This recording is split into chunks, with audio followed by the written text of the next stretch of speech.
This kind of challenge is the absolute hardest thing you could sign up for. It's the hardest thing you could do. I don't really feel the need to elaborate on that, but I will. If you run a race, is it going to be harder to run a sprint, like 100 meters, or is it going to be harder to run a marathon? And obviously, it's a marathon. It's just way more work. Now, I'm not saying a sprint is easy, and being good at that is also a type of skill. It's a specific skill, being able to put out a lot of force at once. But if we're talking about difficulty overall, there's no comparison. I mean, a sprinter will do multiple sprints in their training sessions, right? Whereas a marathon runner might not even run a marathon in his training session. They might do like a half marathon or 10 miles or 8 miles or 7 miles. In fact, the recommendation I've heard is that when you're training for a marathon, you want to get to the point where within 1 week, you're running 1 to 2 marathons. So before your marathon, you want to be running 1 to 2 marathons per week. That's 5 to 10 miles a day, right? Assuming you're running like 5 days a week. And that's much less, right? In one day, you're running much less than you'd be running when you actually have to race. Now, when it comes to high level athletes, they're doing a lot more, but at the intermediate level, at the hobbyist level, like a sprinter, and granted, we don't really have many hobbyist sprinters. There's a lot more long distance hobbyists, but besides that point, people don't train these kinds of challenges. Like, it's very uncommon. It's much more common you see someone, oh, how many push-ups can I do like right now? 20, 30, 40. Oh, that was good, right? Like, that's the challenge. It's not how many push-ups can I do in 10 years? Or in my case, how long is it going to take me to do 1,000,000 push-ups?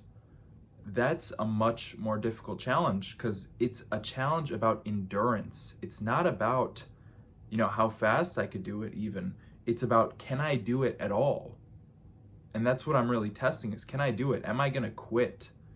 Where's the line where I draw the line, where I quit, right? That's what I'm testing is, where do I quit? And unfortunately, because of injury or just life getting in the way or my own head, right? My own mental state getting in the way, making excuses, that tends to be where the line gets drawn. And it's not because I drew the line like, oh, I'm going to stop here. It's because I was either forced to stop or I quit.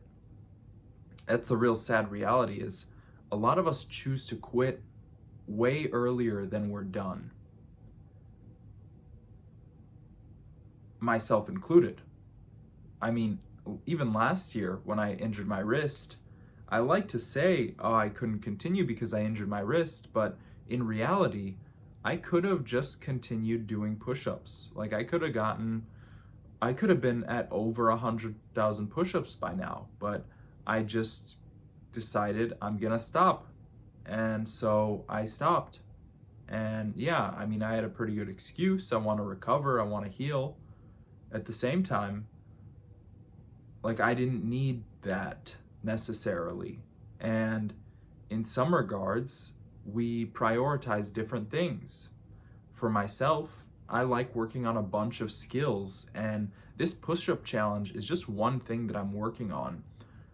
Specifically right now, I really want to learn to do handstand push-ups. And so I'm working on my handstand, and I mean, that might have contributed to the wrist injury. It probably did, but again, besides that point, I want to learn the handstand push-up. And to do that, I have to get really strong at pressing overhead. But I've prioritized doing push-ups instead.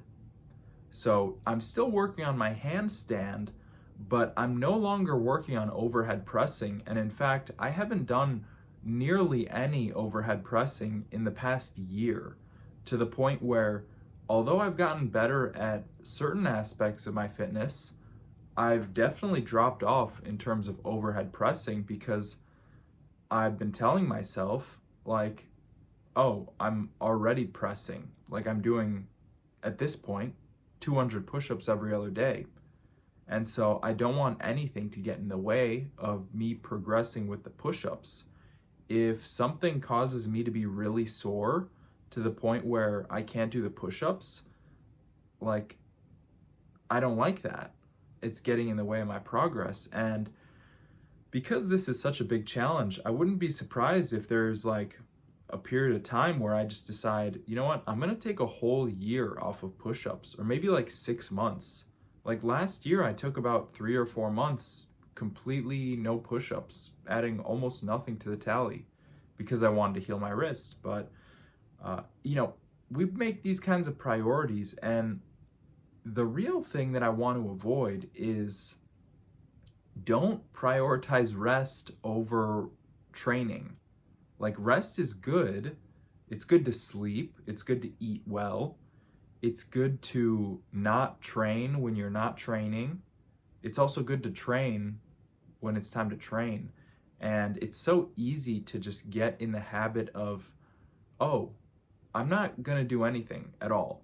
I'm just going to sit on my phone. I'm just going to watch TV. I'm resting. I'm relaxing. Like, what? A guy can't relax, right? We make all these excuses. But at the end of the day, is the work getting done?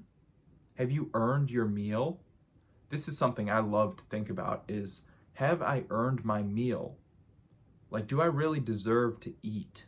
There's a scripture, I forget where it is, but Paul basically tells one of the churches, one of the early Christian churches, he tells them, whoever has not worked should pay for their own food. They have not earned their food. You know, Jesus tells us the worker is worth his wages. When you put in the work, you earn your wage. And so, with this challenge specifically, I've personally made the excuse a lot of like, oh, I can't do push ups because I just did overhead press or I just did bench press. When in reality, I could still go and do some push ups. And sometimes the overhead press, it really wasn't as much work as I thought it was. Like, it's not gonna wreck me for push ups. I'm gonna be a little more sore, but it's not the end of my life. It's not the end of the day. I got work to do. And so it's just about being consistent over time, guys. Like, it doesn't have to be super complicated. It's just about showing up consistently. If I end up skipping one of these days for push-ups, I better be doing something like overhead press. I better be working on something else, progressing somewhere, because stagnation is the enemy. It's stopping. Quitting is failure. It's not, messing up or getting injured. It's quitting. That's how you lose. It's when you quit. Thank you for watching. I added 420 push-ups to the tally. Adding that to my 82,844 brings me to 83,264 push-ups completed so far. See ya.